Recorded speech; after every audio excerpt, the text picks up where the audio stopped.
Cuando se habla del Cairo, casi todo el mundo imagina esta ciudad como un lugar atemporal donde tras los muros de las casas se lleva una vida tranquila, con calles estrechas que huelen a incienso y en las que se oyen los ruidos lejanos de las fichas de dominó en un pequeño y oscuro café.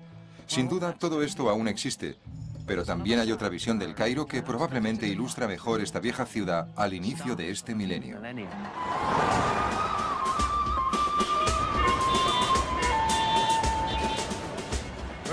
Nos hallamos en la entrada de la estación de trenes Rameses, en el Cairo. Todos los días, 2 millones de egipcios van a trabajar a esta concurrida ciudad, lo que hace que aumente su población hasta más de 16 millones de habitantes. La ciudad es un lugar de contrastes. Los camellos circulan por las calles al lado de ostentosos coches de importación. Lo viejo se junta con lo nuevo. La llamada islámica a oración se mezcla con la música pop egipcia. Al contemplar a todos estos seres que se apresuran para acudir al trabajo, nos cuesta mucho imaginarnos al antiguo Egipto. Hace unos días vi por la calle la cara del faraón Ajenatón. Y aquí hay un viejo cuyos rasgos son iguales a los de Setos I. Los fantasmas del Egipto faraónico aún existen, pero cuesta verlos. Si se quiere relacionar a los egipcios actuales con sus antepasados, se tiene que salir de El Cairo.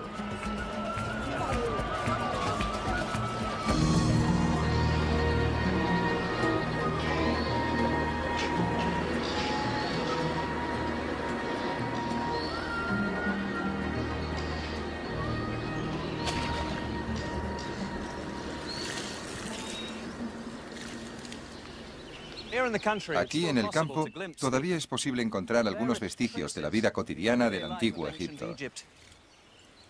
Un shaduf parecido a este llevaba agua a estos mismos campos en los tiempos de Rameses.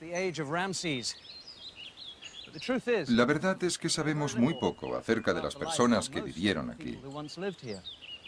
No me refiero a los reyes, ni a los sacerdotes o los escribas, sino a los agricultores que proporcionaban la comida y a los trabajadores que construían los templos, hilaban la ropa, moldeaban las ánforas, construían las naves o guarnecían el ejército. Casi todos los habitantes de Egipto eran analfabetos. Quizá por eso sus voces no nos han llegado con tanta fuerza. Pero al menos hoy intentaremos escucharlas, porque la historia del antiguo Egipto también es la suya.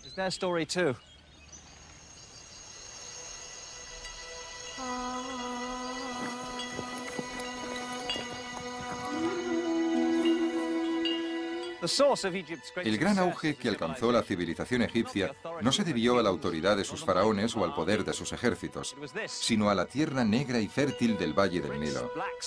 Todos los años, como una pieza de relojería, este gran río crecía hasta cubrir todo el valle y renovar su vitalidad con ricos nutrientes. Este acontecimiento mantenía a Egipto con vida y al desierto a una cierta distancia. Cuando las aguas portadoras de vida se retiraban, los campesinos regresaban a sus tierras y Egipto prosperaba otro año más.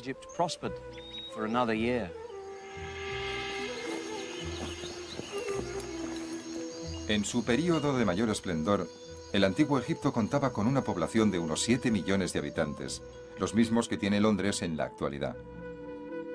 La mayoría de ellos vivía en el campo. Los productos que cultivaban y cosechaban no solo servían para alimentar a sus compatriotas, sino que también formaban la base del sistema financiero de la nación. La moneda no existía. Las deudas, los sueldos y las compras en el mercado se pagaban en especie, muy a menudo con el cereal procedente de los campos. Heródoto quedó tan impresionado cuando visitó Egipto que exclamó: «Oh, Egipto, es el don del Nilo, es el don de los agricultores egipcios. Sin ellos, tan solo sería una gran planicie inundada todos los años por las aguas». Entonces, como ahora, solo había un río en Egipto. Y este era el Nilo, del que dependían todos los cultivos. La vida agrícola funcionaba de acuerdo con un ciclo bien definido. El ciclo anual empezaba cuando las lluvias veraniegas de las tierras altas, lo que hoy es Etiopía y Sudán, hacían crecer el río. Así engrosado, el Nilo penetraba en Egipto, se desbordaba y depositaba una capa de tierra fértil en las zonas de cultivo. Por lo general, todos los años el río repetía estas inundaciones llenas de vida, pero a veces la inundación era escasa o excesiva y las cosechas se malograban. Los egipcios conocían este peligro. Sus mitos, sus historias y la misma esencia de sus prácticas religiosas guardaban relación con el río y con la gran importancia que éste tenía en sus vidas.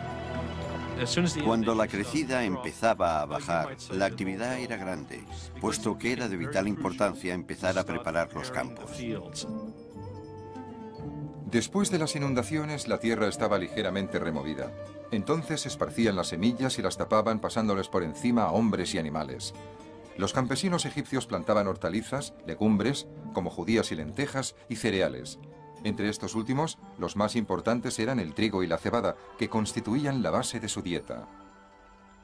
Todo el mundo comía pan, independientemente de la clase social a la que pertenecía. Todavía en nuestros días, pan y vida se designan con la misma palabra, eish. Básicamente, vivir es tener pan. Mientras que el trigo se molía para hacer pan, la cebada se cultivaba para obtener otro alimento básico de la dieta egipcia, la cerveza. Todo el mundo consumía cerveza, era la bebida habitual del común de la gente. Sin embargo, la realeza y las personas de alto poder adquisitivo preferían el vino. La vid se cultivaba extensamente y el vino egipcio era apreciado en el mundo antiguo. Los textos de los papiros demuestran que a pesar de que la cerveza y el pan se consumían diariamente, la dieta de los antiguos egipcios era variada y nutritiva. Eran habituales los puerros, las cebollas, el ajo, la lechuga y los pepinos. También la fruta, entre la que destacaban los dátiles, los melones, los higos y las granadas. A pesar de que no conocían los cítricos ni el azúcar, edulcoraban sus comidas y bebidas con abundantes cantidades de miel. Los campesinos también criaban cerdos, ovejas, cabras y asnos. El cerdo era habitual en su dieta, mientras que la ternera era demasiado cara. Estudios realizados con restos de animales hallados en yacimientos arqueológicos demuestran que las clases acomodadas, como el faraón y su corte, consumían mucha más ternera que la clase trabajadora. Como tenían el río a tan poca distancia de sus hogares, el pescado también era un producto alimenticio muy importante. Además, el río formaba ciénagas frondosas en las que moraban bandadas de patos y ocas migratorias. Los hombres, tanto si eran ricos o pobres, cazaban aves acuáticas con unos palos curvados. Lo hacían tanto por deporte como para conseguir alimento. Las aves acuáticas salvajes complementaban a los patos y gansos de corral, que proporcionaban huevos, carne y grasas. Los pollos se domesticaron en Egipto 2500 años después de que se construyeran las pirámides. Cuando los cultivos maduraban, la vida en el campo entraba en la fase fundamental del ciclo rural, la cosecha. El trigo y la cebada se segaban con una piedra cortante o con hoces de bronce, y luego se trillaban machacando la cabeza del cereal con un trozo de madera provista de ranuras. El grano se separaba de la paja lanzándolo al aire. A pesar de que las mujeres no solían trabajar en el campo, la cosecha era una excepción y todo el mundo, incluidos los niños, echaban una mano. Gran parte de las tierras de Egipto pertenecían al faraón o a los grandes templos. Eso significaba que la alegría de la cosecha se mitigaba cuando los representantes de los propietarios acudían a recaudar los impuestos. Sabemos que a los egipcios les molestaba tener que pagar los impuestos que les imponía el Estado. Se han encontrado documentos en los que se hace referencia al hecho de que los recaudadores de impuestos tenían a veces problemas cuando iban a recoger los sacos de grano de los agricultores. Por ello, les acompañaban como escoltas unos hombres armados con grandes palos. En aquel tiempo, como en la actualidad, se penalizaba a quien no pagaba sus impuestos, aunque el castigo en aquella época era más dramático. Pero ni siquiera los impuestos podían empañar la satisfacción que sentían los agricultores por la recompensa que premiaba su trabajo. La cosecha significaba que el ciclo de la vida en el Valle del Nilo había conseguido completarse. La vida en Egipto transcurriría sin necesidades otro año más.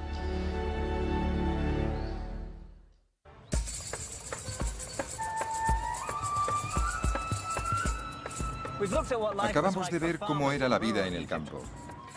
Pero en el antiguo Egipto también había grandes ciudades, como Menfis y Tebas. Nos dirigimos hacia lo que fue una próspera ciudad en el delta del Nilo, situada a unos 160 kilómetros al norte del Cairo. Este lugar fue famoso en la antigüedad por sus vinos y sus perfumes, pero plantea más preguntas que respuestas. Es un lugar de grandes misterios.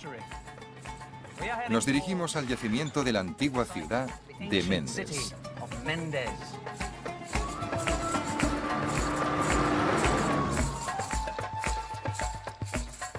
Mendes estaba situada en uno de los múltiples brazos del rico delta del Nilo.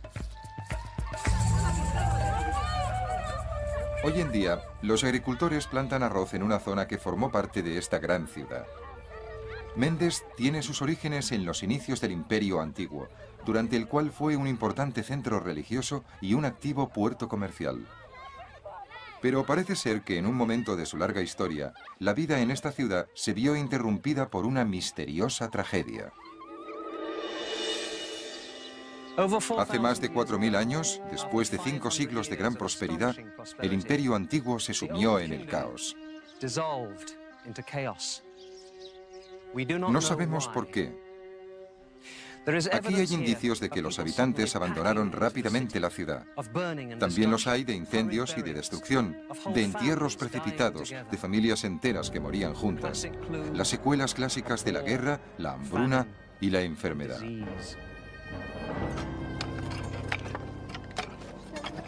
No existen documentos escritos en Mendes o en otros lugares que expliquen el declive del Imperio Antiguo, pero el Dr. Donald Redford, de la Penn State University, dirige un equipo que busca estas respuestas. Está excavando un templo del Imperio Antiguo que se construyó en Mendes hace más de 4.000 años.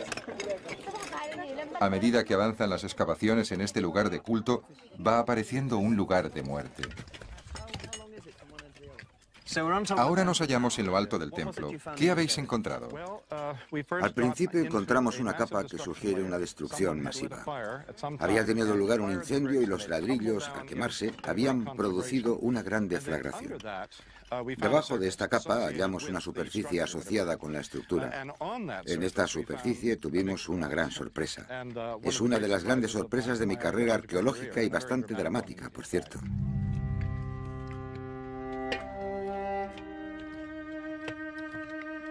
Donald me guía hacia la parte más profunda del templo. Aquí se descubrieron muestras alarmantes de algo más que un incendio.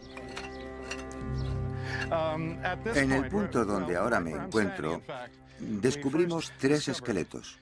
Un hombre viejo encima de una mujer vieja, que a su vez estaba encima de un niño. Allí encontramos 2 esqueletos más, uno al lado del otro. No habían sido enterrados porque se hallaban en unas posturas retorcidas que indicaban que murieron de forma traumática en este lugar. ¿Las personas que murieron en este lugar, fueran hombres, mujeres o niños, estaban atrapadas? ¿Eran prisioneros? No podemos asegurarlo. Las paredes que rodeaban este patio no eran muy altas. Además, estaban inclinadas hacia afuera. Si hubieran querido escapar, nada lo habría impedido y podrían haberlo hecho. Pero, ¿por qué iban a quedarse aquí? Es casi siniestro. ¿Crees que puede haber más cuerpos? Sin duda alguna. Me gustaría que fuéramos capaces de averiguar algo sobre las relaciones entre el hombre, la mujer y el niño, sobre si pertenecían a esta región o eran extranjeros. Creo que encontraremos respuesta a estas incógnitas, pero tardaremos algún tiempo y necesitaremos excavar más. Aunque se realicen más excavaciones, tal vez nunca llegaremos a comprender qué sucedió en Mendes. ¿Hubo una revuelta o una guerra civil y estas personas fueron ejecutadas? ¿Hubo una invasión hoy desconocida y los conquistadores mataron a los ciudadanos locales? Como tantas otras cuestiones en egiptología, quizá no haya una respuesta definitiva. Lo que sí sabemos es que después de estas muertes, la vida continuó. Tras este desastre, parece ser que la ciudad y el templo quedaron abandonados. ¿Volvieron a construirse años más tarde?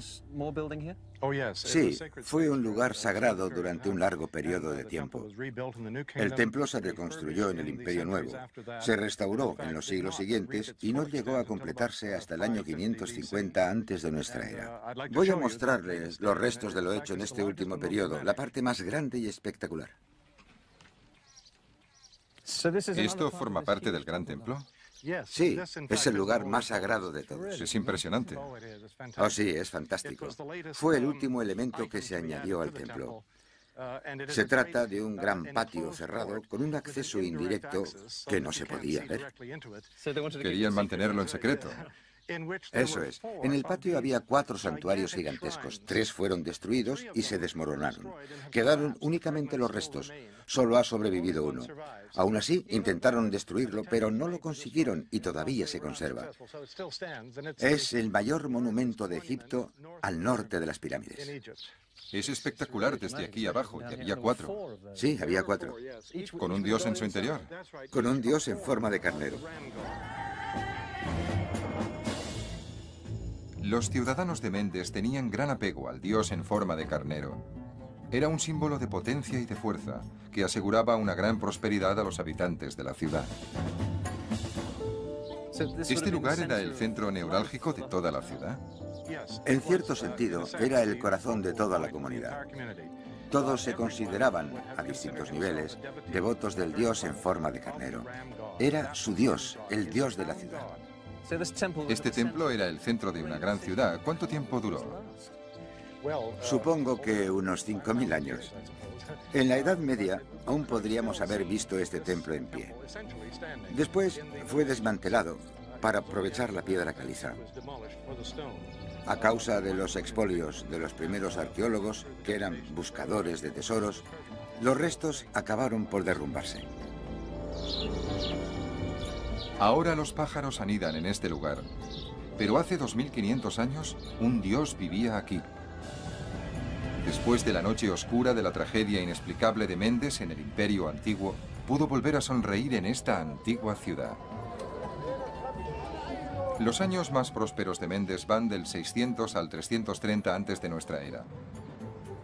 Desde los restos de las grandes murallas de la ciudad se divisa lo que fue un activo puerto fluvial. Los barcos mercantes de Grecia transportaban cargamentos hasta el concurrido puerto de Mendes, donde se intercambiaban maderas y aceites valiosos por grano, oro y vino egipcios. Hoy en día, el curso del Nilo se ha alejado mucho de este lugar. Donde hubo un gran y bullicioso puerto, ahora encontramos arena y pequeños arbustos. Donald Redford y yo hemos subido a lo alto de las murallas de la ciudad. Desde allí me ha contado cómo era el próspero puerto que una vez hubo en ese lugar. Aproximadamente donde se encuentran esos árboles estaba el río, el brazo mendesiano del Nilo. Y aquí, en un primer plano, estaría el puerto, un gran puerto de forma triangular. Se trataba de un gran puerto comercial. Sí, por lo que sabemos, no había muelles, pero hemos encontrado un ancla en las excavaciones, lo que demuestra que había un puerto y que las embarcaciones varaban en la orilla. Había un amarradero y unas zonas apropiadas para que los estibadores dejaran la carga.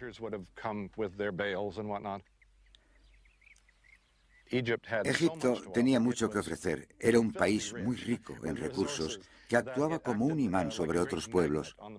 Todo el mundo quería venir aquí y comerciar. Si eras fenicio, valía la pena construir una nave y asociarse con alguien importante para mandar esta nave a Egipto y hacer fortuna. Aparte del puerto antiguo, Donald también intenta aprender cosas sobre los habitantes de Mendes. En este lado, ¿estos restos son de la ciudad? Es la ciudad. Y precisamente aquella zona es un lugar excelente porque recibe el viento del norte. Tiene una situación estupenda. Por eso la ocupaban la mayoría de los edificios públicos. Tal vez la casa del gobernador o de la persona que estuviera al mando. Aunque ya hemos excavado parcialmente, si se profundizara más, se encontrarían grandes recintos con edificios bien construidos, destinados a albergar a los escribas y a la élite de la comunidad.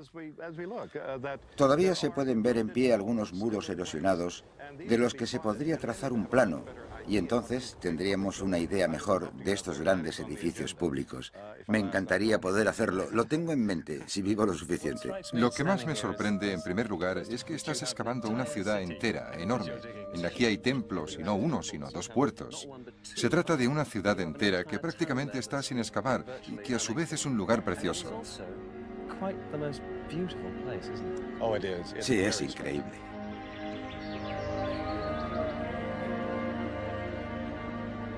La vida en Mendes fue excepcionalmente cosmopolita.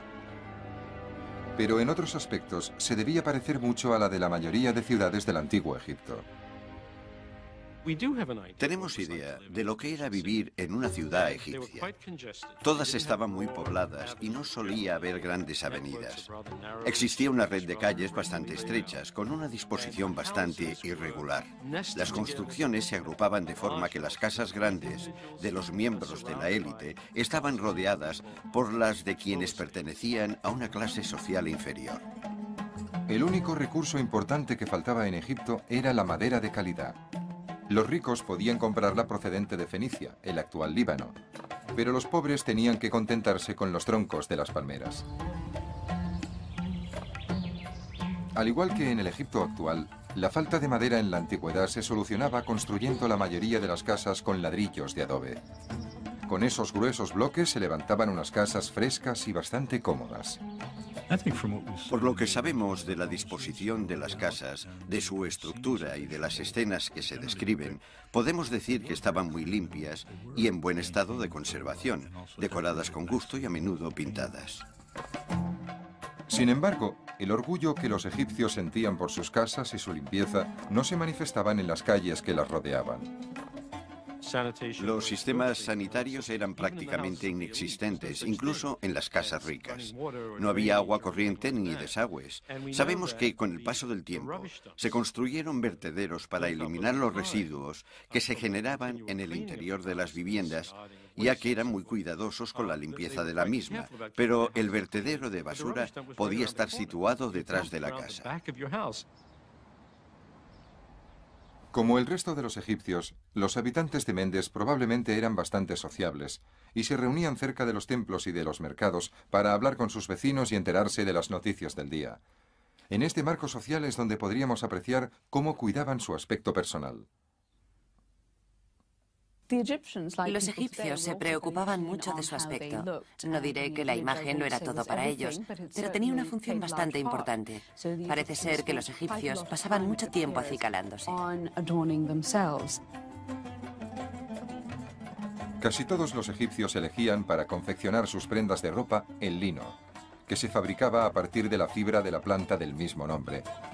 Aunque Egipto hoy en día sea conocido por el algodón, en aquellos tiempos no se cultivaba. El lino llenaba los telares de Egipto y se tejía una gran variedad de telas para el rey y sus súbditos. Para los campesinos, el vestido era poco más que un taparrabos, pero para los egipcios ricos, el lino les ofrecía muchas posibilidades.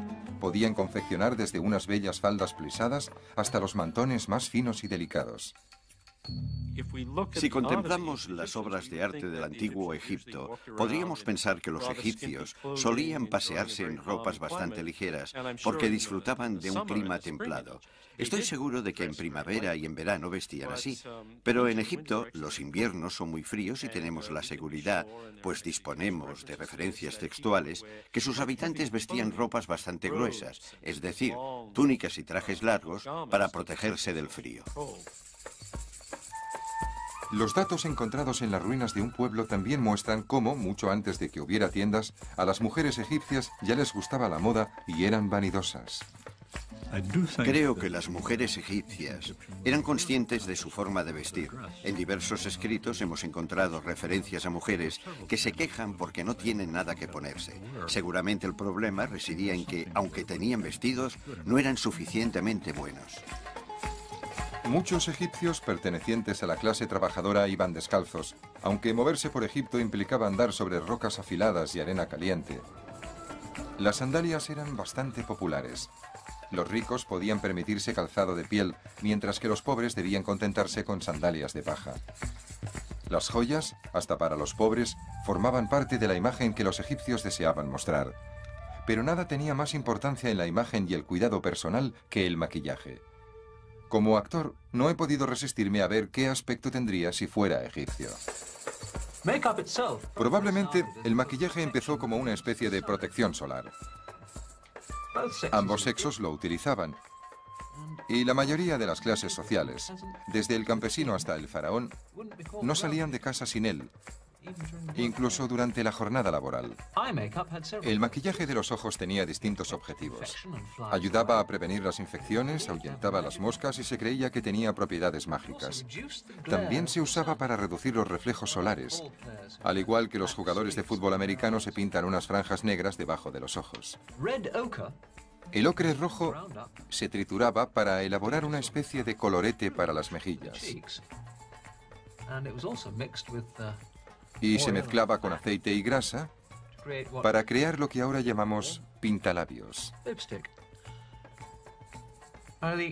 Entre los cosméticos egipcios había varios desodorantes, depilatorios e incluso crema antiarrugas. Ah, sí.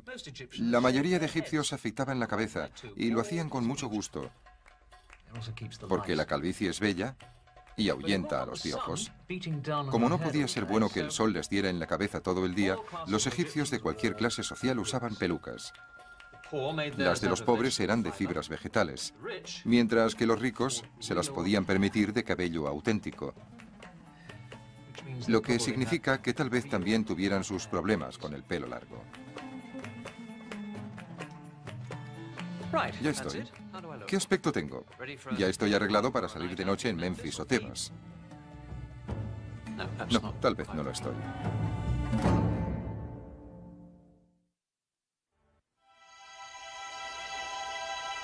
En el antiguo Egipto, la forma de vivir estaba condicionada por el lugar donde se vivía. Había poblados cerca de los puertos. También los había en la intersección de las rutas comerciales. Otros se hallaban situados en puntos estratégicos importantes a lo largo del Nilo. Pero la mayoría de nuestros conocimientos de la vida urbana en Egipto proceden de los restos de una ciudad única en el mundo, cuya razón de ser era dar servicio a los cementerios. Estos cementerios eran las legendarias tumbas del Valle de los Reyes y del Valle de las Reinas. Están ubicados en la orilla occidental del Nilo, al otro lado del gran centro religioso de Tebas. Estamos en el corredor de entrada de una de las muchas tumbas del Valle de los Reyes. Cada uno de estos espacios inmensos debía tallarse en la dura roca y requería del trabajo de centenares de hombres. Algunos excavaban y extraían las piedras, otros dibujaban y esculpían los relieves en los muros calizos, otros pintaban las escenas asombrosas que vemos a nuestro alrededor. Para dar alojamiento a trabajadores tan valiosos y hábiles, se creó un pueblo a su medida. Este pueblo de trabajadores se llama ahora Deir el Medina, que en árabe significa el monasterio del pueblo. A partir del año 1500 antes de nuestra era, este desértico lugar fue el hogar de los artesanos que crearon las grandes tumbas de la nobleza egipcia. El lugar elegido para el poblado era el menos adecuado. El implacable sol egipcio asola el lugar y no hay árboles ni agua. Ni siquiera se ve el Nilo, que fluye a unos 3 kilómetros de distancia. Pero la situación de Deir el Medina tiene su razón de ser, ya que se encuentra a tan solo un corto paseo de las tumbas del valle.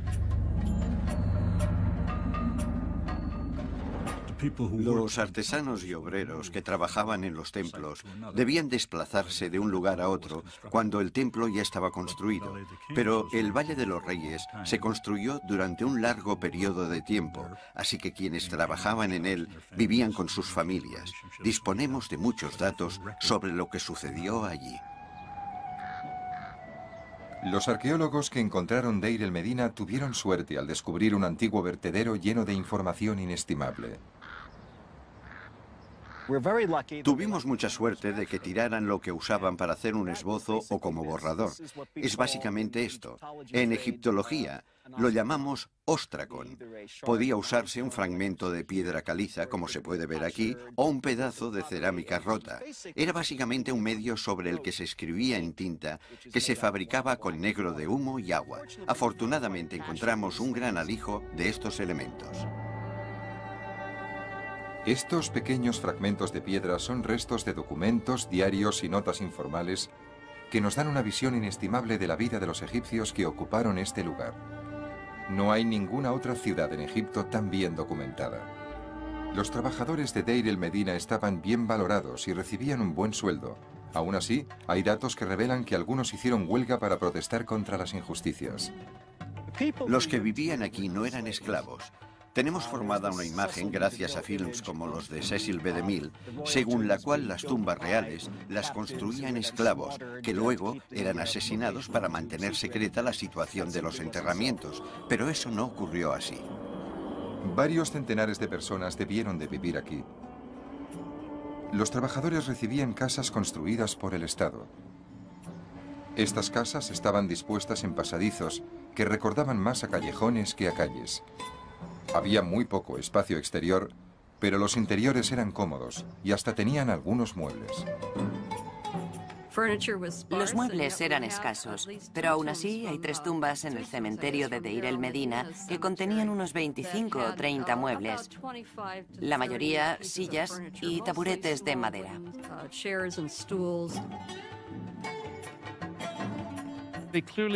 Sin duda trabajaban sin parar, pero eso no significa que sus vidas fueran miserables. Las casas en las que vivían, a pesar de ser algo pequeñas, debían ser unos lugares bastante agradables donde vivir. Estas paredes bajas son todo lo que nos queda de las casas de Deir el Medina. Hoy nos parecen rudimentarias y poco hospitalarias, pero durante casi 4 siglos, estas estructuras fueron los hogares de generaciones de trabajadores y sus familias. Su vida doméstica nos puede resultar familiar 3.500 años después. Empieza una nueva semana de trabajo para el cantero que vivía en esta casa de Deir el Medina.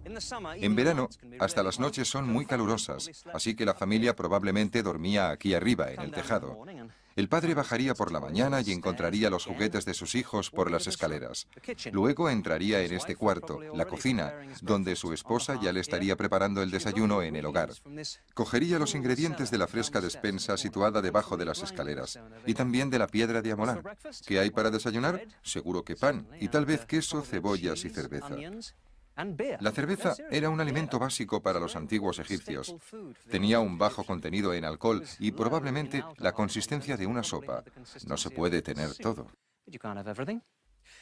Iría al pequeño dormitorio que utilizaban en invierno y se vestiría. Eso no constituía un gran problema, porque solo debía de ponerse un taparrabos y unas sandalias de paja, a pesar de que la mayoría de hombres trabajaban descalzos. Luego iría a la sala de estar. Ahí habría un nicho con los dioses de la casa, que a la vez serían antepasados familiares. Y ahí estaría el asiento del cabeza de familia. Estos trabajadores eran habilidosos, así que las casas tenían que ser lugares bastante agradables, con paredes enyesadas de un blanco limpio. Habría esteras en el suelo, cestos y muebles de madera. Por aquí está la habitación de las visitas con una cama provisional en la esquina. La suegra está durmiendo.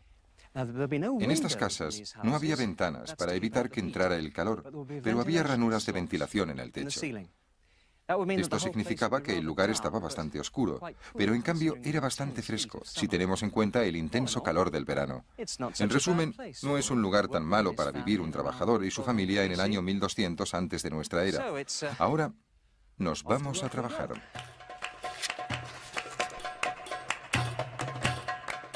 Cuando los hombres iban a trabajar, dejaban atrás un pueblo en total funcionamiento.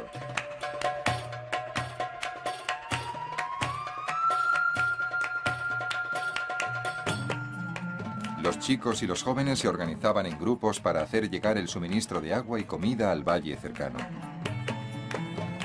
Las mujeres estaban ocupadas con las tareas domésticas. A menudo también fabricaban objetos para ganar un dinero extra. Una tejía y vendía mechas para las lámparas que los maridos utilizaban en los oscuros túneles de las tumbas.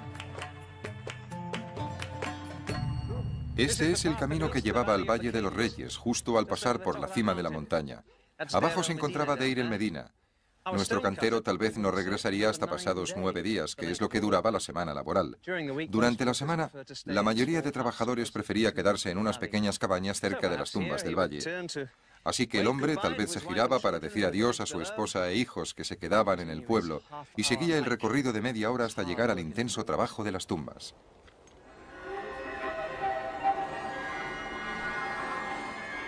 Hacia el 1100 antes de nuestra era, Egipto vivió un período de inestabilidad. Los extranjeros invadieron las fronteras y las luchas intestinas fueron terribles en todo el país. Es posible que los habitantes del pueblo se sintieran expuestos e indefensos ante los peligros que les rodeaban. Después de 400 años, los trabajadores abandonaron finalmente Deir el-Medina.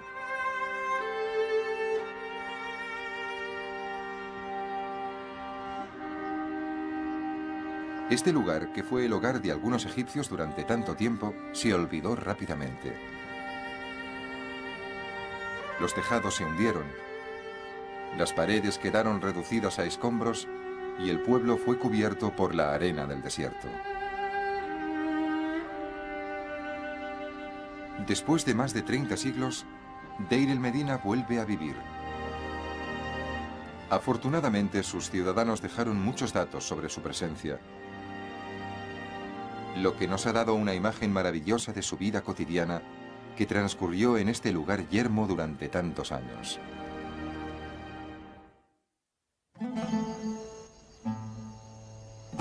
Conocemos la historia de las sociedades antiguas por los acontecimientos que muy a menudo protagonizaron sus hombres. Lo mismo pasa en Egipto. Los documentos que han llegado hasta nosotros y que aportan detalles sobre la civilización egipcia están llenos de hazañas de reyes, sacerdotes y escribas, todos ellos del género masculino, pero sin duda la historia auténtica del antiguo Egipto es también la historia de sus mujeres.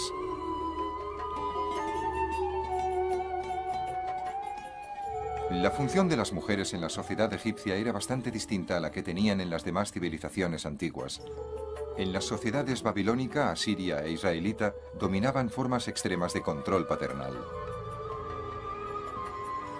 Hasta en Grecia, la cuna de la democracia, las mujeres no estaban mucho más consideradas que los sirvientes de la casa. Sin embargo, en Egipto es posible distinguir una igualdad legal entre hombres y mujeres ya en el 2700 antes de nuestra era. En Egipto, las mujeres podían ir a un tribunal, tener propiedades, ser testigos, firmar documentos y legar sus propiedades a quien ellas quisieran. A menudo he resaltado, especialmente ante las jóvenes, que las mujeres egipcias, consideradas por el Estado como personas legales totalmente independientes, tenían más derechos legales que algunas mujeres en Estados Unidos hasta la década de 1950. Como signo de igualdad, se esperaba que las mujeres, al igual que los hombres, realizaran su servicio anual de trabajo en las tumbas y templos que construía el faraón. Las mujeres mezclaban pinturas para decorar las tumbas y elaboraban sandalias y cestos para los trabajadores. Se sabe que incluso gobernaban naves por el Nilo. Como norma general, las mujeres no tenían cargos importantes en la vida política y pública de Egipto. Para la mujer egipcia media, gran parte de sus responsabilidades estaba en el ámbito doméstico. La mujer trabajaba en casa, pero debemos recordar que el trabajo de la casa era complejo, ya que se trataba casi de una industria productiva. Tenían que amasar el pan todos los días y eran las encargadas de ir al molino. También tejían. En la casa las mujeres tenían que saber hilar para luego poner el hilo en el telar y tejer la ropa para la familia.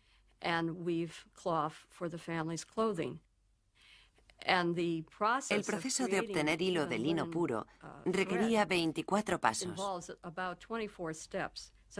Era increíblemente complicado.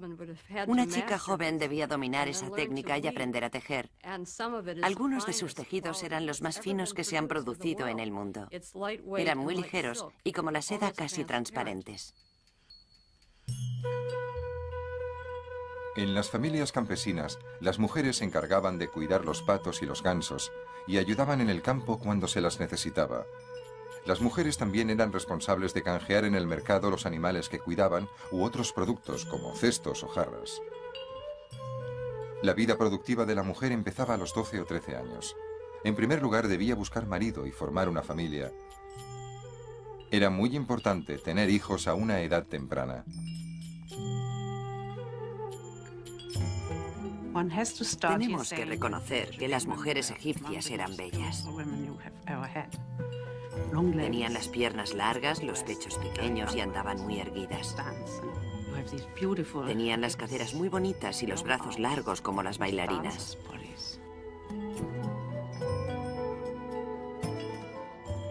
El cortejo parece que era bastante informal y sin demasiados rituales ni restricciones.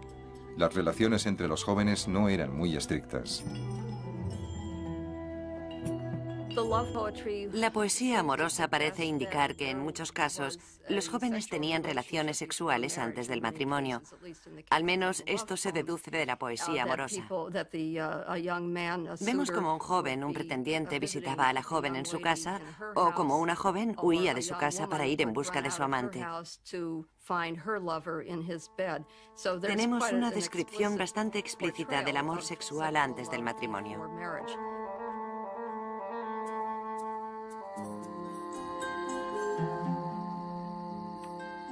Hasta en la antigüedad, el romance se expresaba con música. A los egipcios les encantaba tanto la música que formaba parte de todos los aspectos de la vida.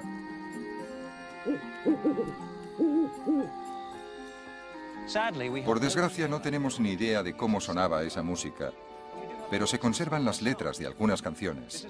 Este fragmento pertenece a una canción de amor que una mujer dirige a su amante, al que llama hermano.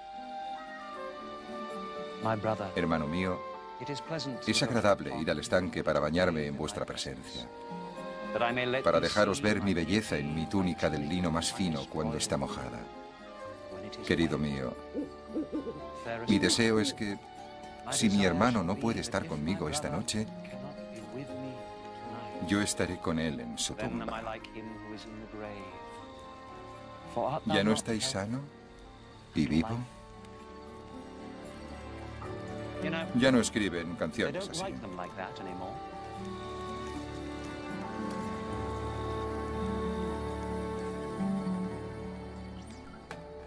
Las mujeres podían desposarse cuando llegaban a la pubertad. Los jóvenes lo hacían un poco más tarde, entre los 16 y los 20 años.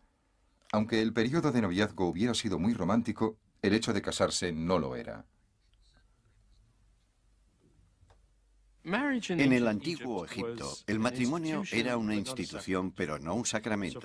Por lo que sabemos, por ejemplo, no había una ceremonia de matrimonio.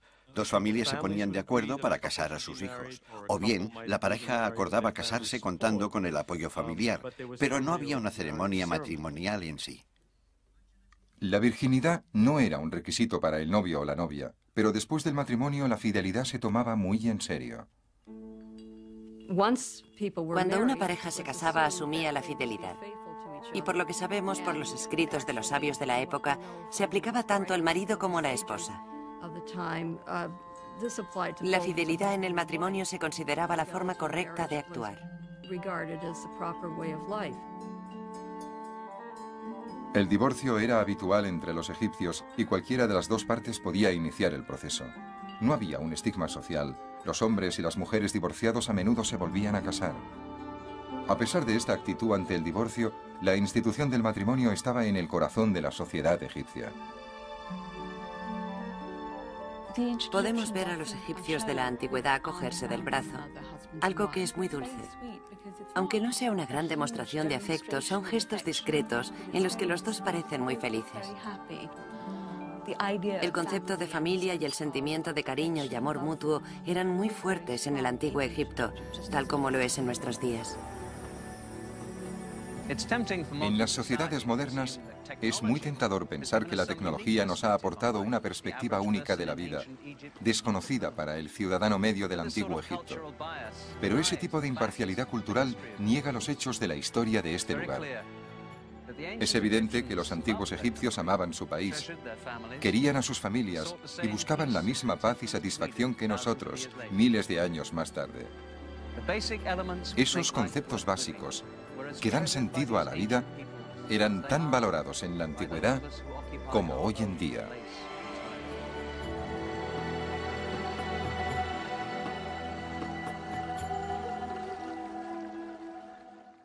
La vida en el campo entraba en la fase fundamental del ciclo rural, la cosecha. El trigo y la cebada se segaban con una piedra cortante o con hoces de bronce, y luego se trillaban machacando la cabeza del cereal con un trozo de madera provista de ranuras. El grano se separaba de la paja lanzándolo al aire. A pesar de que las mujeres no solían trabajar en el campo, la cosecha era una excepción y todo el mundo, incluidos los niños, echaban una mano. Gran parte de las tierras de Egipto pertenecían al faraón o a los grandes templos. Eso significaba que la alegría de la cosecha se mitigaba cuando los representantes de los propietarios acudían a recaudar los impuestos. Sabemos que a los egipcios les molestaba tener que pagar los impuestos que les imponía el Estado. Se han encontrado documentos en los que se hace referencia al hecho de que los recaudadores de impuestos tenían a veces problemas cuando iban a recoger los sacos de grano de los agricultores. Por ello, les acompañaban como escoltas unos hombres armados con grandes palos.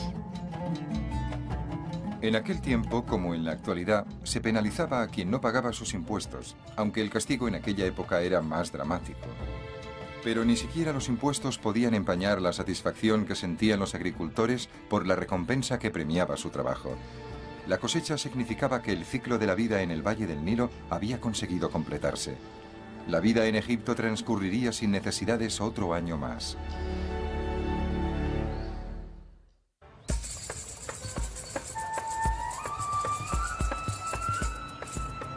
Acabamos de ver cómo era la vida en el campo. Pero en el antiguo Egipto también había grandes ciudades, como Menfis y Tebas. Nos dirigimos hacia lo que fue una próspera ciudad en el delta del Nilo, situada a unos 160 kilómetros al norte del Cairo. Este lugar fue famoso en la antigüedad por sus vinos y sus perfumes, pero plantea más preguntas que respuestas. Es un lugar de grandes misterios. Nos dirigimos al yacimiento de la antigua ciudad de Mendes.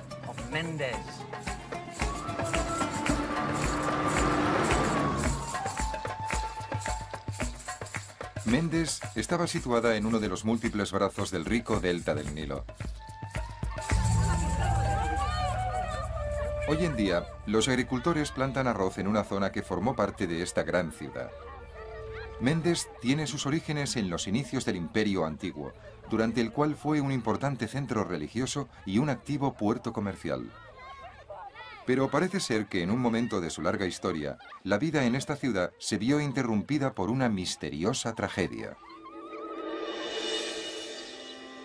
Hace más de 4000 años, después de 5 siglos de gran prosperidad, el Imperio Antiguo se sumió en el caos. No sabemos por qué. Aquí hay indicios de que los habitantes abandonaron rápidamente la ciudad. También los hay de incendios y de destrucción, de entierros precipitados, de familias enteras que morían juntas, las secuelas clásicas de la guerra, la hambruna y la enfermedad.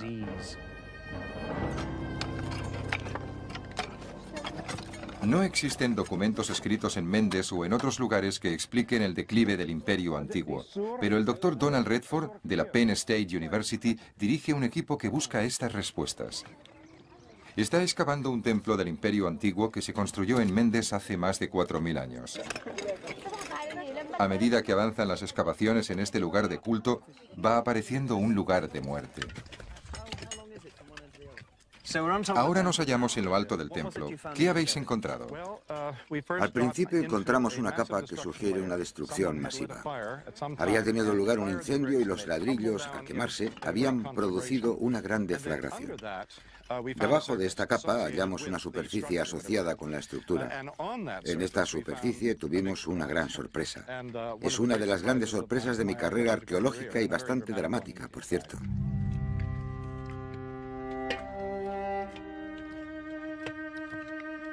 Donald me guía hacia la parte más profunda del templo. Aquí se descubrieron muestras alarmantes de algo más que un incendio. En el punto donde ahora me encuentro, descubrimos 3 esqueletos. Un hombre viejo encima de una mujer vieja, que a su vez estaba encima de un niño. Allí encontramos 2 esqueletos más, uno al lado del otro. No habían sido enterrados porque se hallaban en unas posturas retorcidas que indicaban que murieron de forma traumática en este lugar. ¿Las personas que murieron en este lugar, fueran hombres, mujeres o niños, estaban atrapadas? ¿Eran prisioneros? No podemos asegurarlo. Las paredes que rodeaban este patio no eran muy altas. Además, estaban inclinadas hacia afuera. Si hubieran querido escapar, nada lo habría impedido y podrían haberlo hecho. Pero, ¿por qué iban a quedarse aquí? Es casi siniestro. ¿Crees que puede haber más cuerpos? Sin duda alguna. Me gustaría que fuéramos capaces de averiguar algo sobre las relaciones entre el hombre, la mujer y el niño, sobre si pertenecían a esta región o eran extranjeros. Creo que encontraremos respuesta a estas incógnitas, pero tardaremos algún tiempo y necesitaremos excavar más. Aunque se realicen más excavaciones, tal vez nunca llegaremos a comprender qué sucedió en Mendes. ¿Hubo una revuelta o una guerra civil y estas personas fueron ejecutadas? ¿Hubo una invasión hoy desconocida y los conquistadores mataron a los ciudadanos locales? Como tantas otras cuestiones en egiptología, quizá no haya una respuesta definitiva. Lo que sí sabemos es que después de estas muertes, la vida continuó. Tras este desastre, parece ser que la ciudad y el templo quedaron abandonados. ¿Volvieron a construirse años más tarde? Sí, fue un lugar sagrado durante un largo periodo de tiempo. El templo se reconstruyó en el Imperio Nuevo, se restauró en los siglos siguientes y no llegó a completarse hasta el año 550 antes de nuestra era. Voy a mostrarles los restos de lo hecho en este último periodo, la parte más grande y espectacular. ¿Esto forma parte del gran templo?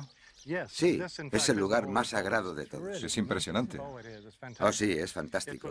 Fue el último elemento que se añadió al templo. Se trata de un gran patio cerrado con un acceso indirecto que no se podía ver. Querían mantenerlo en secreto. Eso es. En el patio había 4 santuarios gigantescos. 3 fueron destruidos y se desmoronaron. Quedaron únicamente los restos. Solo ha sobrevivido uno. Aún así, intentaron destruirlo, pero no lo consiguieron y todavía se conserva. Es el mayor monumento de Egipto al norte de las pirámides. Es espectacular desde aquí abajo, y había 4. Sí, había 4. ¿Con un dios en su interior? Con un dios en forma de carnero. Los ciudadanos de Mendes tenían gran apego al dios en forma de carnero. Era un símbolo de potencia y de fuerza, que aseguraba una gran prosperidad a los habitantes de la ciudad. ¿Este lugar era el centro neurálgico de toda la ciudad? En cierto sentido, era el corazón de toda la comunidad. Todos se consideraban, a distintos niveles, devotos del dios en forma.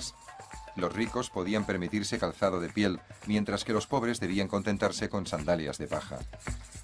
Las joyas, hasta para los pobres, formaban parte de la imagen que los egipcios deseaban mostrar. Pero nada tenía más importancia en la imagen y el cuidado personal que el maquillaje. Como actor, no he podido resistirme a ver qué aspecto tendría si fuera egipcio. Probablemente, el maquillaje empezó como una especie de protección solar. Ambos sexos lo utilizaban, y la mayoría de las clases sociales, desde el campesino hasta el faraón, no salían de casa sin él, incluso durante la jornada laboral. El maquillaje de los ojos tenía distintos objetivos. Ayudaba a prevenir las infecciones, ahuyentaba las moscas y se creía que tenía propiedades mágicas. También se usaba para reducir los reflejos solares, al igual que los jugadores de fútbol americano se pintan unas franjas negras debajo de los ojos.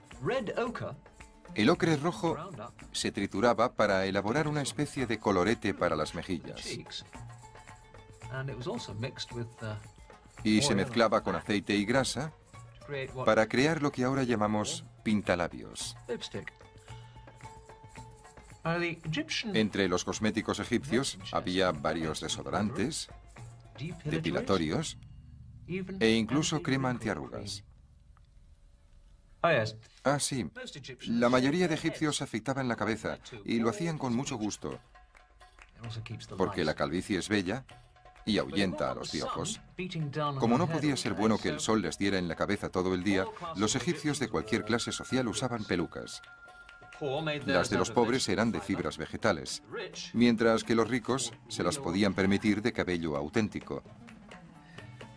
Lo que significa que tal vez también tuvieran sus problemas con el pelo largo. Ya estoy. ¿Qué aspecto tengo? Ya estoy arreglado para salir de noche en Memphis o Tebas. No, tal vez no lo estoy.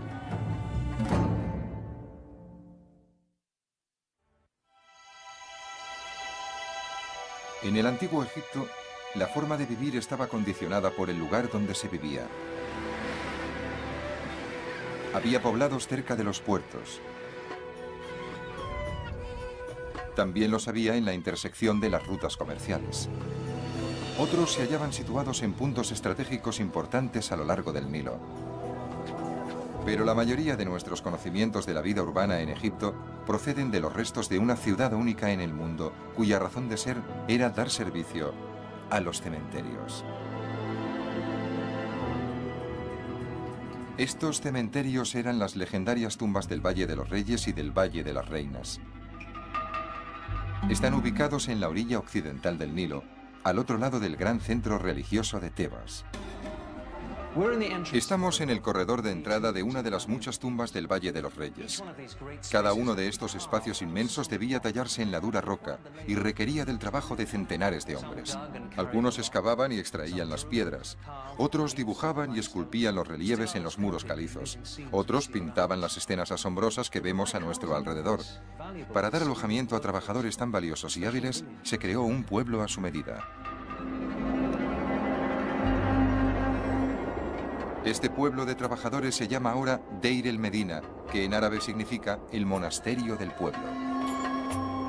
A partir del año 1500 antes de nuestra era, este desértico lugar fue el hogar de los artesanos que crearon las grandes tumbas de la nobleza egipcia. El lugar elegido para el poblado era el menos adecuado. El implacable sol egipcio asola el lugar y no hay árboles ni agua. Ni siquiera se ve el Nilo, que fluye a unos 3 kilómetros de distancia. Pero la situación de Deir el Medina tiene su razón de ser, ya que se encuentra a tan solo un corto paseo de las tumbas del valle. Los artesanos y obreros que trabajaban en los templos debían desplazarse de un lugar a otro cuando el templo ya estaba construido, pero el Valle de los Reyes se construyó durante un largo periodo de tiempo, así que quienes trabajaban en él vivían con sus familias. Disponemos de muchos datos sobre lo que sucedió allí. Los arqueólogos que encontraron Deir el Medina tuvieron suerte al descubrir un antiguo vertedero lleno de información inestimable. Tuvimos mucha suerte de que tiraran lo que usaban para hacer un esbozo o como borrador. Es básicamente esto. En egiptología lo llamamos ostracón. Podía usarse un fragmento de piedra caliza, como se puede ver aquí, o un pedazo de cerámica rota. Era básicamente un medio sobre el que se escribía en tinta, que se fabricaba con negro de humo y agua. Afortunadamente encontramos un gran alijo de estos elementos. Estos pequeños fragmentos de piedra son restos de documentos, diarios y notas informales que nos dan una visión inestimable de la vida de los egipcios que ocuparon este lugar. No hay ninguna otra ciudad en Egipto tan bien documentada. Los trabajadores de Deir el Medina estaban bien valorados y recibían un buen sueldo. Aún así, hay datos que revelan que algunos hicieron huelga para protestar contra las injusticias. Los que vivían aquí no eran esclavos. Tenemos formada una imagen, gracias a films como los de Cecil B. DeMille, según la cual las tumbas reales las construían esclavos, que luego eran asesinados para mantener secreta la situación de los enterramientos, pero eso no ocurrió así. Varios centenares de personas debieron de vivir aquí. Los trabajadores recibían casas construidas por el Estado. Estas casas estaban dispuestas en pasadizos que recordaban más a callejones que a calles. Había muy poco espacio exterior, pero los interiores eran cómodos y hasta tenían algunos muebles. Los muebles eran escasos, pero aún así hay 3 tumbas en el cementerio de Deir el-Medina que contenían unos 25 o 30 muebles, la mayoría sillas y taburetes de madera.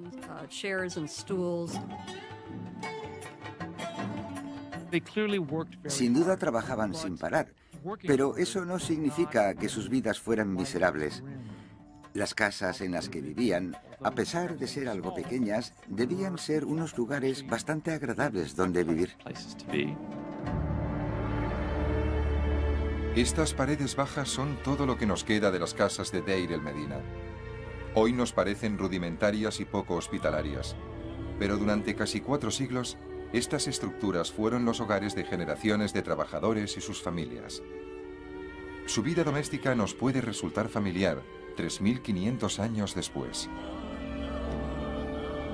Empieza una nueva semana de trabajo para el cantero que vivía en esta casa de Deir el-Medina. En verano, hasta las noches son muy calurosas, así que la familia probablemente dormía aquí arriba, en el tejado. El padre bajaría por la mañana y encontraría los juguetes de sus hijos por las escaleras. Luego entraría en este cuarto, la cocina, donde su esposa ya le estaría preparando el desayuno en el hogar. Cogería los ingredientes de la fresca despensa situada debajo de las escaleras y también de la piedra de amolar. ¿Qué hay para desayunar? Seguro que pan y tal vez queso, cebollas y cerveza. La cerveza era un alimento básico para los antiguos egipcios. Tenía un bajo contenido en alcohol y probablemente la consistencia de una sopa. No se puede tener todo. Iría al pequeño dormitorio que utilizaban en invierno y se vestiría. Eso no constituía un gran problema, porque solo debía de ponerse un taparrabos y unas sandalias de paja, a pesar de que la mayoría de hombres trabajaban descalzos. Luego iría a la sala de estar. Ahí habría un nicho con los dioses de la casa, que a la vez serían antepasados familiares. Y ahí estaría el asiento del cabeza de familia. Estos trabajadores eran habilidosos, así que las casas tenían que ser lugares bastante agradables, con paredes enyesadas de un blanco limpio. Habría esteras en el suelo, cestos y muebles de madera. Por aquí está la habitación de las visitas con una cama provisional en la esquina. La suegra está durmiendo. En estas casas no había ventanas para evitar que entrara el calor, pero había ranuras de ventilación en el techo. Esto significaba que el lugar estaba bastante oscuro, pero en cambio era bastante fresco, si tenemos en cuenta el intenso calor del verano. En resumen, no es un lugar tan malo para vivir un trabajador y su familia en el año 1200 antes de nuestra era. Ahora nos vamos a trabajar.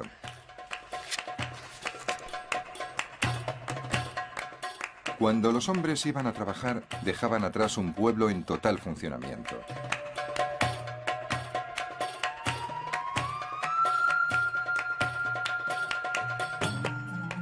Los chicos y los jóvenes se organizaban en grupos para hacer llegar el suministro de agua y comida al valle cercano. Las mujeres estaban ocupadas con las tareas domésticas. A menudo también fabricaban objetos para ganar un dinero extra. Una tejía y vendía mechas para las lámparas que los maridos utilizaban en los oscuros túneles de las tumbas. Este es el camino que llevaba al Valle de los Reyes, justo al pasar por la cima de la montaña. Abajo se encontraba Deir el-Medina. Nuestro cantero tal vez no regresaría hasta pasados 9 días, que es lo que duraba la semana laboral. Durante la semana, la mayoría de trabajadores prefería quedarse en unas pequeñas cabañas cerca de las tumbas del valle. Así que el hombre tal vez se giraba para decir adiós a su esposa e hijos que se quedaban en el pueblo y seguía el recorrido de media hora hasta llegar al intenso trabajo de las tumbas.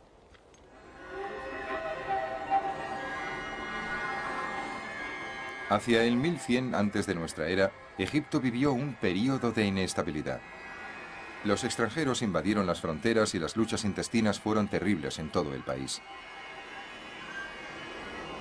Es posible que los habitantes del pueblo se sintieran expuestos e indefensos ante los peligros que les rodeaban. Después de 400 años, los trabajadores abandonaron finalmente Deir el-Medina.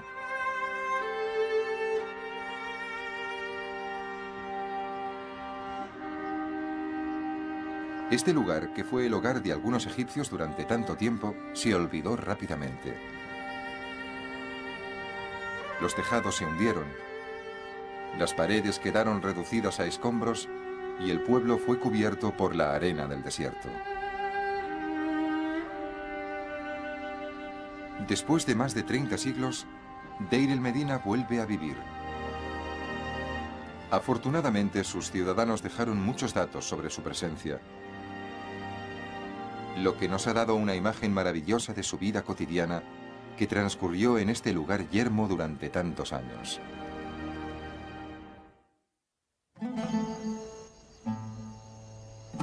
Conocemos la historia de las sociedades antiguas por los acontecimientos que muy a menudo protagonizaron sus hombres. Lo mismo pasa en Egipto. Los documentos que han llegado hasta nosotros y que aportan detalles sobre la civilización egipcia están llenos de hazañas de reyes, sacerdotes y escribas, todos ellos del género masculino, pero sin duda la historia auténtica del antiguo Egipto es también la historia de sus mujeres.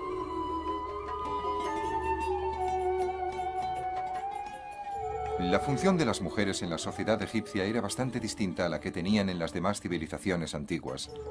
En las sociedades babilónica, asiria e israelita dominaban formas extremas de control paternal. Hasta en Grecia, la cuna de la democracia, las mujeres no estaban mucho más consideradas que los sirvientes de la casa. Sin embargo, en Egipto es posible distinguir una igualdad legal entre hombres y mujeres ya en el 2700 antes de nuestra era. En Egipto, las mujeres podían ir a un tribunal, tener propiedades, ser testigos, firmar documentos y legar sus propiedades a quien ellas quisieran. A menudo he resaltado, especialmente ante las jóvenes, que las mujeres egipcias, consideradas por el Estado como personas legales totalmente independientes, tenían más derechos legales que algunas mujeres en Estados Unidos hasta la década de 1950. Como signo de igualdad, se esperaba que las mujeres, al igual que los hombres, realizaran su servicio anual de trabajo en las tumbas y templos que construía el faraón. Las mujeres mezclaban pinturas para decorar las tumbas y elaboraban sandalias y cestos para los trabajadores. Se sabe que incluso gobernaban naves por el Nilo. Como norma general, las mujeres no tenían cargos importantes en la vida política y pública de Egipto. Para la mujer egipcia media, gran parte de sus responsabilidades estaba en el ámbito doméstico. La mujer trabajaba en casa, pero debemos recordar que el trabajo de la casa era complejo, ya que se trataba casi de una industria productiva. Tenían que amasar el pan todos los días y eran las encargadas de ir al molino. También tejían. En la casa las mujeres tenían que saber hilar para luego poner el hilo en el telar y tejer la ropa para la familia.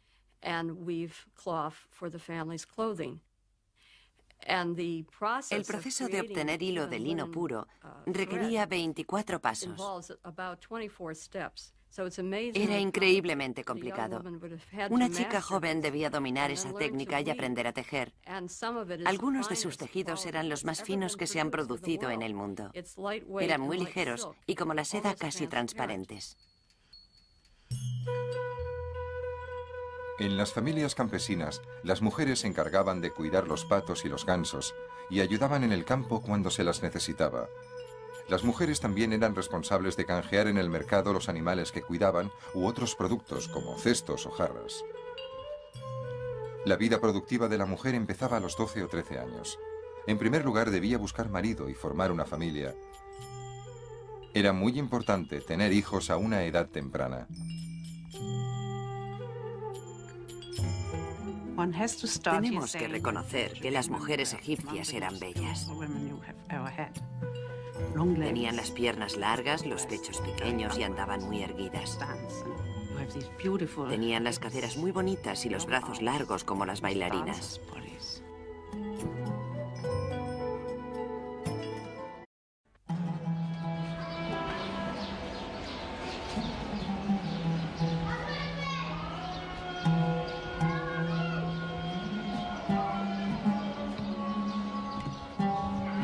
Cuando se habla del Cairo, casi todo el mundo imagina esta ciudad como un lugar atemporal donde tras los muros de las casas se lleva una vida tranquila, con calles estrechas que huelen a incienso y en las que se oyen los ruidos lejanos de las fichas de dominó en un pequeño y oscuro café.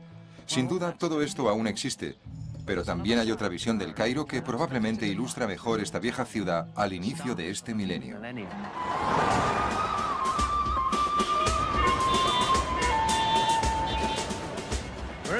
Nos hallamos en la entrada de la estación de trenes Rameses, en el Cairo. Todos los días, 2 millones de egipcios van a trabajar a esta concurrida ciudad, lo que hace que aumente su población hasta más de 16 millones de habitantes. La ciudad es un lugar de contrastes. Los camellos circulan por las calles al lado de ostentosos coches de importación. Lo viejo se junta con lo nuevo. La llamada islámica oración se mezcla con la música pop egipcia. Al contemplar a todos estos seres que se apresuran para acudir al trabajo, nos cuesta mucho imaginarnos al antiguo Egipto. Hace unos días vi por la calle la cara del faraón Ajenatón. Y aquí hay un viejo cuyos rasgos son iguales a los de Setos I. Los fantasmas del Egipto faraónico aún existen, pero cuesta verlos. Si se quiere relacionar a los egipcios actuales con sus antepasados, se tiene que salir del Cairo.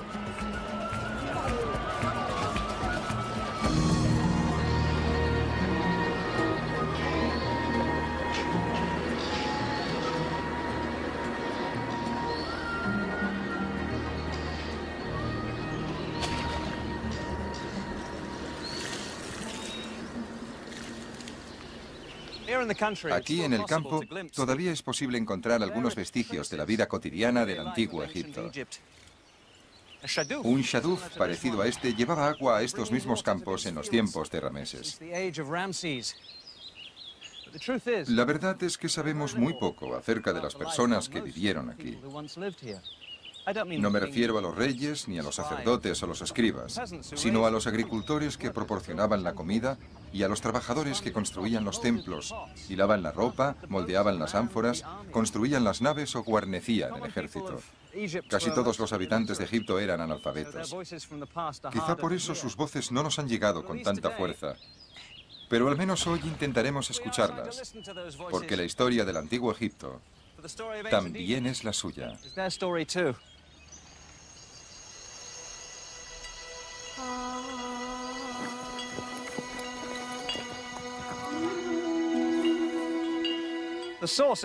El gran auge que alcanzó la civilización egipcia no se debió a la autoridad de sus faraones o al poder de sus ejércitos, sino a la tierra negra y fértil del Valle del Nilo.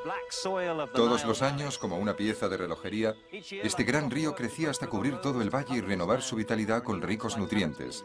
Este acontecimiento mantenía a Egipto con vida y al desierto a una cierta distancia. Cuando las aguas portadoras de vida se retiraban, los campesinos regresaban a sus tierras y Egipto prosperaba otro año más.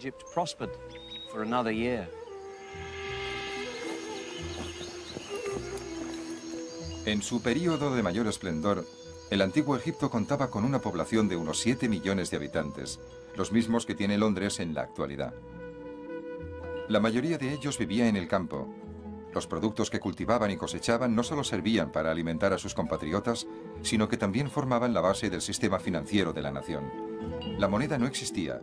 Las deudas, los sueldos y las compras en el mercado se pagaban en especie, muy a menudo con el cereal procedente de los campos. Heródoto quedó tan impresionado cuando visitó Egipto que exclamó: «Oh, Egipto, es el don del Nilo, es el don de los agricultores egipcios. Sin ellos, tan solo sería una gran planicie inundada todos los años por las aguas». Entonces, como ahora, solo había un río en Egipto. Y este era el Nilo, del que dependían todos los cultivos. La vida agrícola funcionaba de acuerdo con un ciclo bien definido. El ciclo anual empezaba cuando las lluvias veraniegas de las tierras altas, lo que hoy es Etiopía y Sudán, hacían crecer el río. Así engrosado, el Nilo penetraba en Egipto, se desbordaba y depositaba una capa de tierra fértil en las zonas de cultivo. Por lo general, todos los años el río repetía estas inundaciones llenas de vida, pero a veces la inundación era escasa o excesiva y las cosechas se malograban. Los egipcios conocían este peligro. Sus mitos, sus historias y la misma esencia de sus prácticas religiosas guardaban relación con el río y con la gran importancia que éste tenía en sus vidas. Cuando la crecida empezaba a bajar, la actividad era grande, puesto que era de vital importancia empezar a preparar los campos. Después de las inundaciones, la tierra estaba ligeramente removida. Entonces esparcían las semillas y las tapaban pasándoles por encima a hombres y animales. Los campesinos egipcios plantaban hortalizas, legumbres, como judías y lentejas, y cereales. Entre estos últimos, los más importantes eran el trigo y la cebada, que constituían la base de su dieta. Todo el mundo comía pan, independientemente de la clase social a la que pertenecía. Todavía en nuestros días, pan y vida se designan con la misma palabra, eish. Básicamente, vivir es tener pan. Mientras que el trigo se molía para hacer pan, la cebada se cultivaba para obtener otro alimento básico de la dieta egipcia, la cerveza.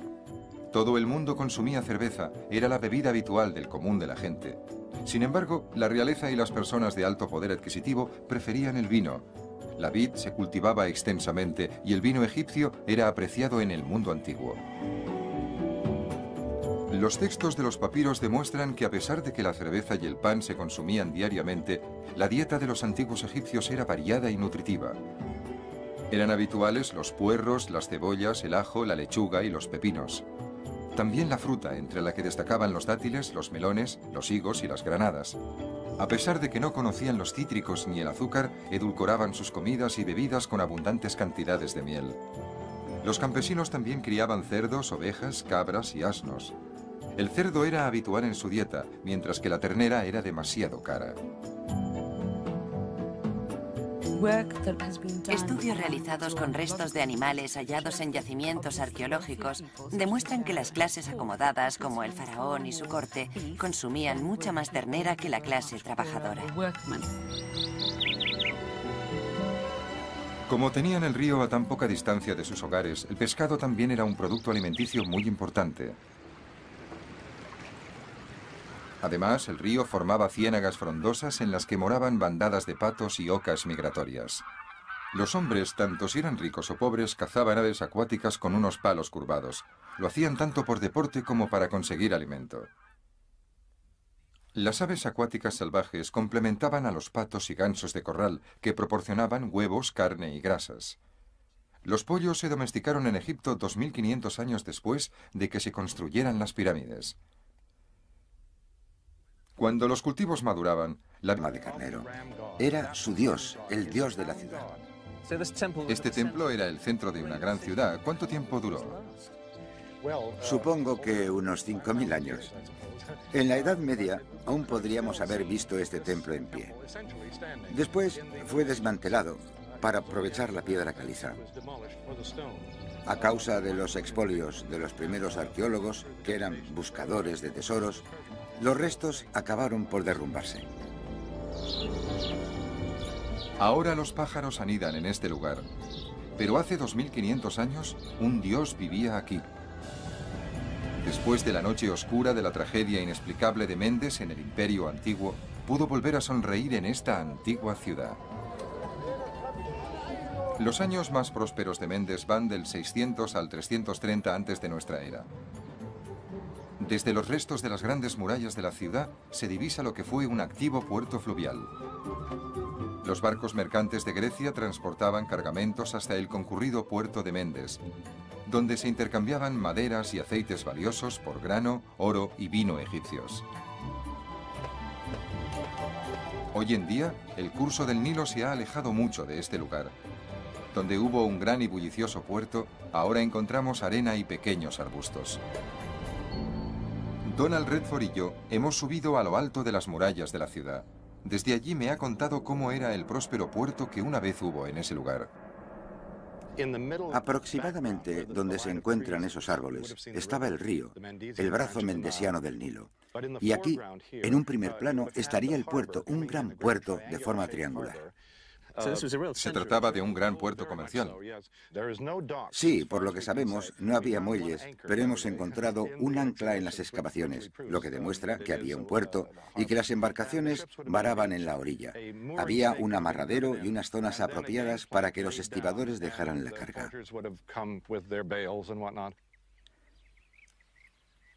Egipto tenía mucho que ofrecer. Era un país muy rico en recursos que actuaba como un imán sobre otros pueblos. Todo el mundo quería venir aquí y comerciar. Si eras fenicio, valía la pena construir una nave y asociarse con alguien importante para mandar esta nave a Egipto y hacer fortuna. Aparte del puerto antiguo, Donald también intenta aprender cosas sobre los habitantes de Mendes. En este lado, ¿estos restos son de la ciudad? Es la ciudad. Y precisamente aquella zona es un lugar excelente porque recibe el viento del norte. Tiene una situación estupenda. Por eso la ocupaban la mayoría de los edificios públicos. Tal vez la casa del gobernador o de la persona que estuviera al mando. Aunque ya hemos excavado parcialmente, si se profundizara más, se encontrarían grandes recintos con edificios bien construidos, destinados a albergar a los escribas y a la élite de la comunidad. Todavía se pueden ver en pie algunos muros erosionados de los que se podría trazar un plano y entonces tendríamos una idea mejor de estos grandes edificios públicos. Me encantaría poder hacerlo. Lo tengo en mente, si vivo lo suficiente. Lo que más me sorprende, en primer lugar, es que estás excavando una ciudad entera, enorme. En la que hay templos, y no uno, sino dos puertos.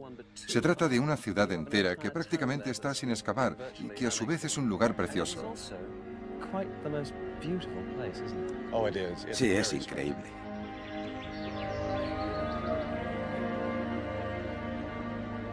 La vida en Mendes fue excepcionalmente cosmopolita. Pero en otros aspectos se debía parecer mucho a la de la mayoría de ciudades del antiguo Egipto. Tenemos idea de lo que era vivir en una ciudad egipcia. Todas estaban muy pobladas y no solía haber grandes avenidas. Existía una red de calles bastante estrechas, con una disposición bastante irregular. Las construcciones se agrupaban de forma que las casas grandes de los miembros de la élite estaban rodeadas por las de quienes pertenecían a una clase social inferior. El único recurso importante que faltaba en Egipto era la madera de calidad. Los ricos podían comprarla procedente de Fenicia, el actual Líbano, pero los pobres tenían que contentarse con los troncos de las palmeras. Al igual que en el Egipto actual, la falta de madera en la antigüedad se solucionaba construyendo la mayoría de las casas con ladrillos de adobe. Con esos gruesos bloques se levantaban unas casas frescas y bastante cómodas. Por lo que sabemos de la disposición de las casas, de su estructura y de las escenas que se describen, podemos decir que estaban muy limpias y en buen estado de conservación, decoradas con gusto y a menudo pintadas. Sin embargo, el orgullo que los egipcios sentían por sus casas y su limpieza no se manifestaban en las calles que las rodeaban. Los sistemas sanitarios eran prácticamente inexistentes, incluso en las casas ricas. No había agua corriente ni desagües.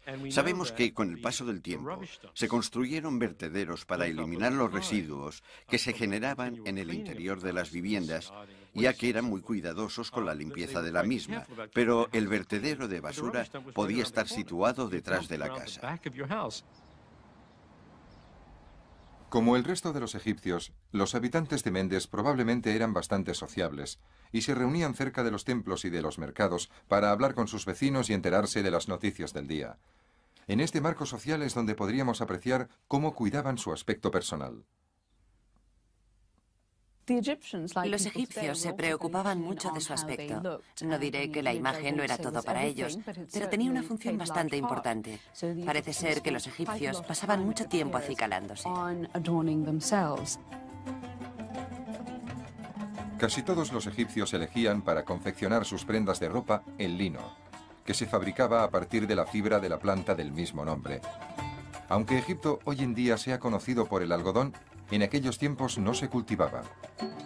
El lino llenaba los telares de Egipto y se tejía una gran variedad de telas para el rey y sus súbditos.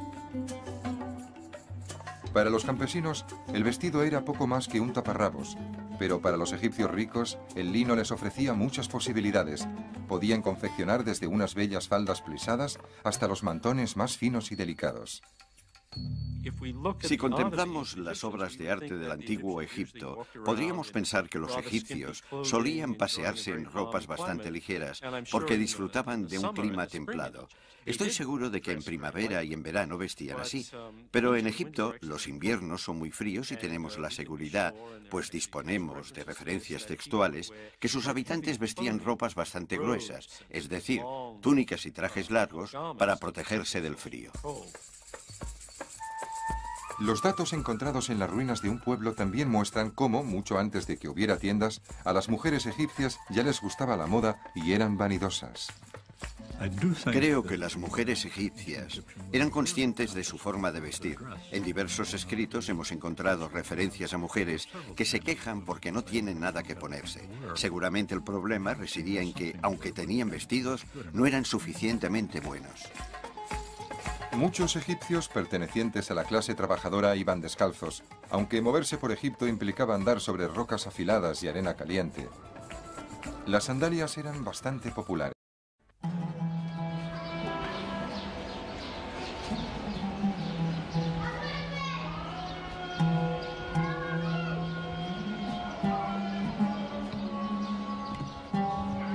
Cuando se habla del Cairo, casi todo el mundo imagina esta ciudad como un lugar atemporal donde tras los muros de las casas se lleva una vida tranquila, con calles estrechas que huelen a incienso y en las que se oyen los ruidos lejanos de las fichas de dominó en un pequeño y oscuro café.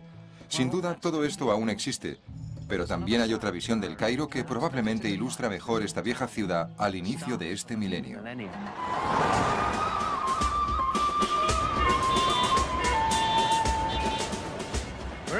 Nos hallamos en la entrada de la estación de trenes Rameses, en el Cairo. Todos los días, 2 millones de egipcios van a trabajar a esta concurrida ciudad, lo que hace que aumente su población hasta más de 16 millones de habitantes. La ciudad es un lugar de contrastes. Los camellos circulan por las calles al lado de ostentosos coches de importación. Lo viejo se junta con lo nuevo. La llamada islámica oración se mezcla con la música pop egipcia. Al contemplar a todos estos seres que se apresuran para acudir al trabajo, nos cuesta mucho imaginarnos al antiguo Egipto. Hace unos días vi por la calle la cara del faraón Ajenatón. Y aquí hay un viejo cuyos rasgos son iguales a los de Setos I. Los fantasmas del Egipto faraónico aún existen, pero cuesta verlos. Si se quiere relacionar a los egipcios actuales con sus antepasados, se tiene que salir de El Cairo.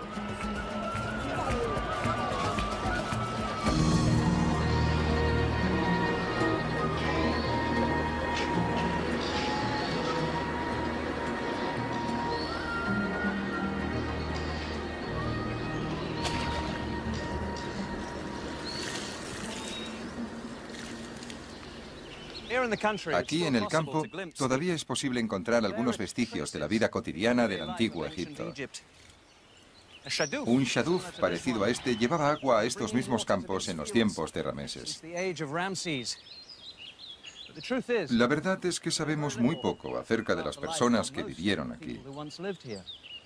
No me refiero a los reyes, ni a los sacerdotes o los escribas, sino a los agricultores que proporcionaban la comida y a los trabajadores que construían los templos, hilaban la ropa, moldeaban las ánforas, construían las naves o guarnecían el ejército. Casi todos los habitantes ricos o pobres cazaban aves acuáticas con unos palos curvados. Lo hacían tanto por deporte como para conseguir alimento. Las aves acuáticas salvajes complementaban a los patos y gansos de corral, que proporcionaban huevos, carne y grasas.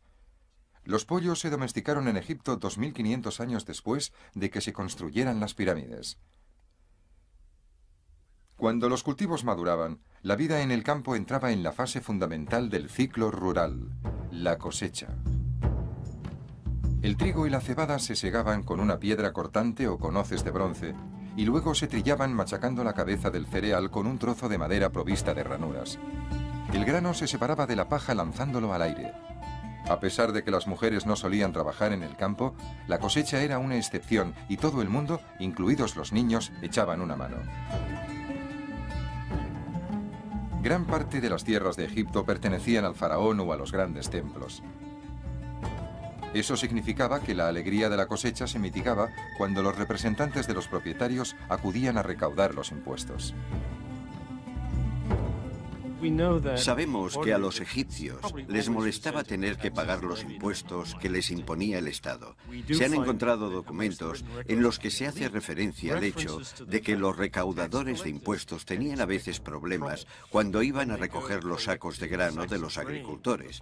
Por ello, les acompañaban como escoltas unos hombres armados con grandes palos. En aquel tiempo, como en la actualidad, se penalizaba a quien no pagaba sus impuestos, aunque el castigo en aquella época era más dramático.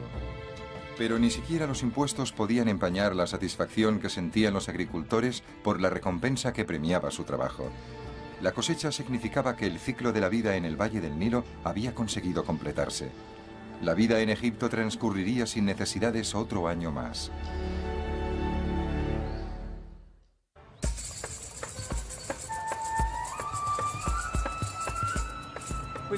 Acabamos de ver cómo era la vida en el campo. Pero en el antiguo Egipto también había grandes ciudades, como Memphis y Tebas. Nos dirigimos hacia lo que fue una próspera ciudad en el delta del Nilo, situada a unos 160 kilómetros al norte del Cairo. Este lugar fue famoso en la antigüedad por sus vinos y sus perfumes, pero plantea más preguntas que respuestas. Es un lugar de grandes de Egipto eran analfabetos. Quizá por eso sus voces no nos han llegado con tanta fuerza. Pero al menos hoy intentaremos escucharlas, porque la historia del antiguo Egipto también es la suya.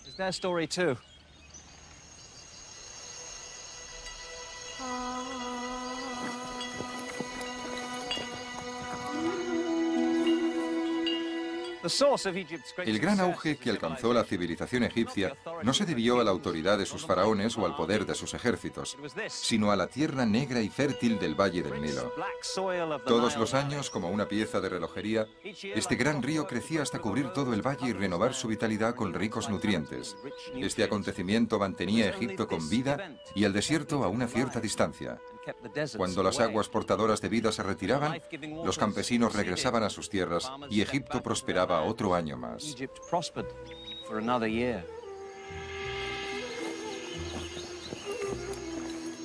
En su período de mayor esplendor, el antiguo Egipto contaba con una población de unos 7 millones de habitantes, los mismos que tiene Londres en la actualidad.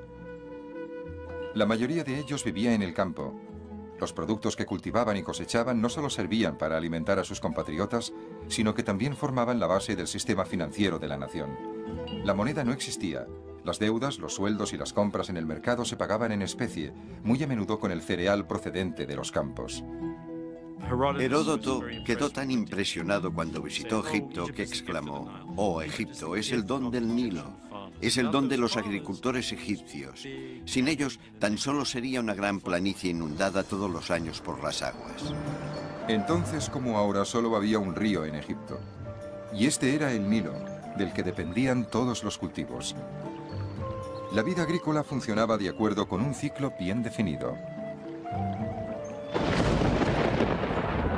El ciclo anual empezaba cuando las lluvias veraniegas de las tierras altas, lo que hoy es Etiopía y Sudán, hacían crecer el río. Así engrosado, el Nilo penetraba en Egipto, se desbordaba y depositaba una capa de tierra fértil en las zonas de cultivo. Por lo general, todos los años el río repetía estas inundaciones llenas de vida, pero a veces la inundación era escasa o excesiva y las cosechas se malograban. Los egipcios conocían este peligro.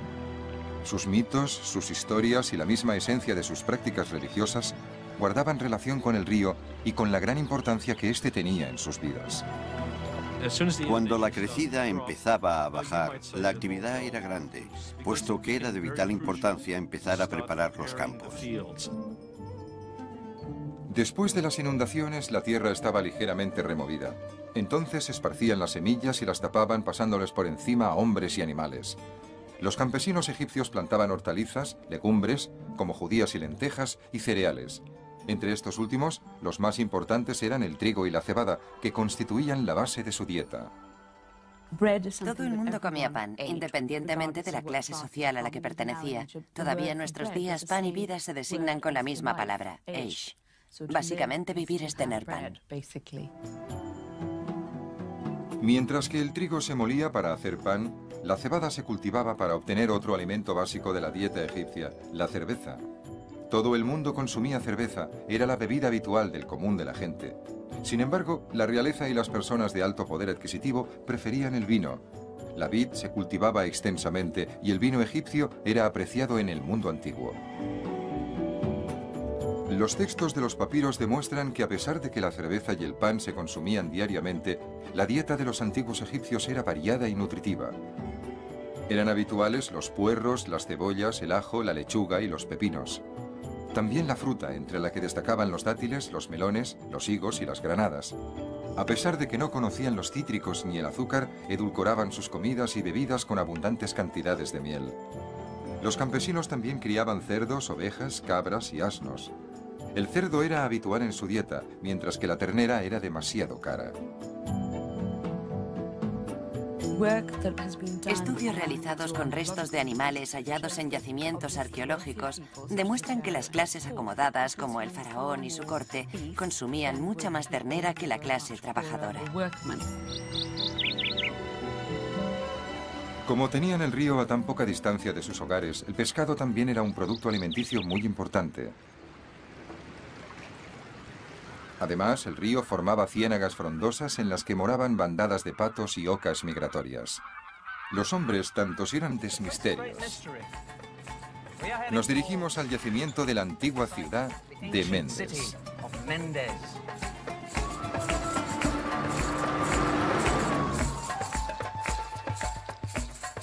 Mendes estaba situada en uno de los múltiples brazos del rico delta del Nilo. Hoy en día, los agricultores plantan arroz en una zona que formó parte de esta gran ciudad. Mendes tiene sus orígenes en los inicios del Imperio Antiguo, durante el cual fue un importante centro religioso y un activo puerto comercial. Pero parece ser que en un momento de su larga historia, la vida en esta ciudad se vio interrumpida por una misteriosa tragedia. Hace más de 4000 años, después de 5 siglos de gran prosperidad, el Imperio Antiguo se sumió en el caos. No sabemos por qué. Aquí hay indicios de que los habitantes abandonaron rápidamente la ciudad. También los hay de incendios y de destrucción, de entierros precipitados, de familias enteras que morían juntas, las secuelas clásicas de la guerra, la hambruna y la enfermedad.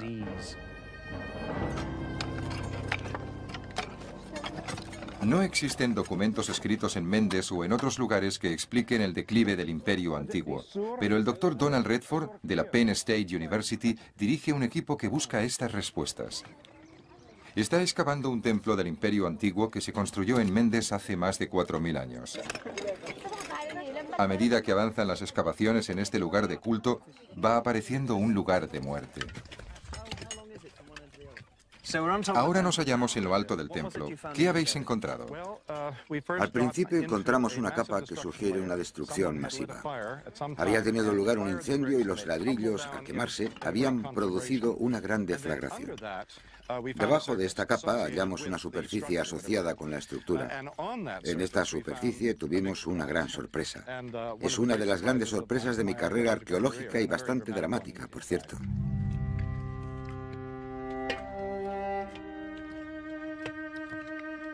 Donald me guía hacia la parte más profunda del templo. Aquí se descubrieron muestras alarmantes de algo más que un incendio. En el punto donde